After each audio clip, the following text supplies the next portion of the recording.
એક હિતેશ નામનો યુવક જે પોતે શહેરની અંદર કમાણી કરવા જાય, ગામડું છોડી અને શહેરની અંદર વસવાટ કરે અને પોતાની કમાણી, પોતાની રડી કમાણી, પોતે નોકરી કરે, થોડું ઘણું એવું ભણેલો અને પોતાના મા બાપને ગામડાની અંદર રાખી અને પોતે શહેરમાં કમાણી કરવા ગયો અને ધીમે ધીમે ધીમે ખૂબ આગળ વધ્યો અને ખૂબ સરસ મજાનો ગ્રોથ થયો. પછી એક દિવસ એને અચાનક કોલ આવ્યો કે હિતેશ તું જલ્દી ઘરે આવ, પપ્પાની તબિયત ખૂબ ખરાબ છે. હિતેશના મનની અંદર પૈસાનું, પદનું, પ્રતિષ્ઠાનું એટલો બધો એમ કહેવાય કે ગરમાવો કે પોતે પોતાની જોબ, પોતાની નોકરી છોડી ન શક્યો અને એ આવ્યો નહીં જલ્દી. આ ફોન કોલને 10 દિવસ થયા. 11મા દિવસે ફરીથી ફોન કોલ આવ્યો કે હિતેશ તું જેટલું બને એટલું જલ્દી પપ્પાની ખબર લેવા હોસ્પિટલ આવ, એ હવે છેલ્લા સ્ટેજ પર છે. પછી હિતેશને થયું કે લાવ ને એક આંટો મારી આવું. પોતે શહેરમાંથી અન્ય જગ્યાએ જ્યાં એના પપ્પા હોસ્પિટલની અંદર ભરતી હતા ત્યાં હિતેશ જાય છે અને જોવે છે. એના પપ્પાને ખબર પડે છે કે હિતેશ આવ્યો છે બહુ સમય પછી. એના પપ્પા આમે થોડા સાજા થઈ જાય છે એને જોઈને, એનો અવાજ સાંભળીને.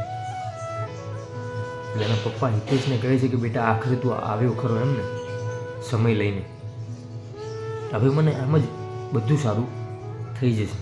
આવું એના પપ્પા હિતેશને કહે છે. હિતેશની આંખમાં આંસુ આવી જાય છે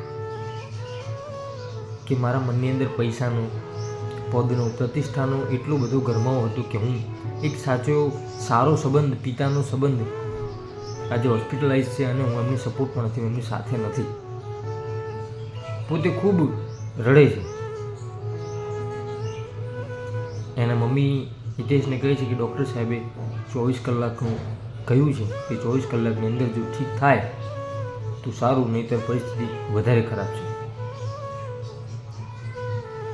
પરિણામે 24 થી 36 કલાક થયા અને એના પિતાનું અવસાન થયું. એના પિતા આ દુનિયા છોડીને ચાલ્યા ગયા. હવે માત્ર ને માત્ર હિતેશ અને એના મમ્મી ઘરની અંદર બે. હવે હિતેશ શહેરમાં જતો રહે તો ઘરની અંદર ગામડામાં સાવ ખાલી પડે. પછી હિતેશ પોતે શહેરની નોકરી છોડી પોતે ગામડે વસવાટ કરવા લાગ્યો, પોતાની મમ્મી સાથે રહેવા લાગ્યો ને પોતાના પરિવારને સમય આપવા લાગ્યો.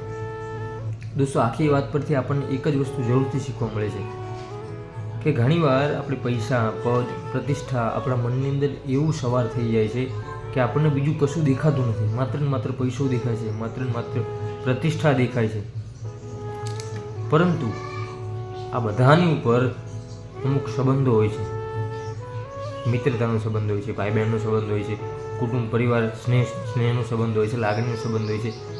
આ બધા સંબંધો આ બધાની ઉપર છે. પૈસો, પ્રતિષ્ઠા એ સાઈડની વાત છે. સૌથી પહેલી મુદ્દાની વાત કે આપણો પરિવાર, આપણો સંબંધ.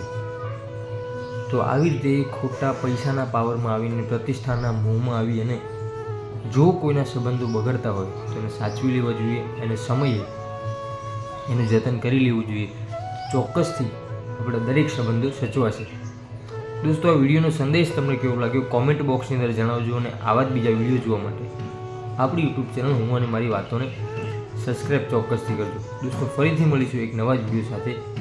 ત્યાં સુધી દરેક દોસ્તો, દરેક મિત્રને જય માતાજી.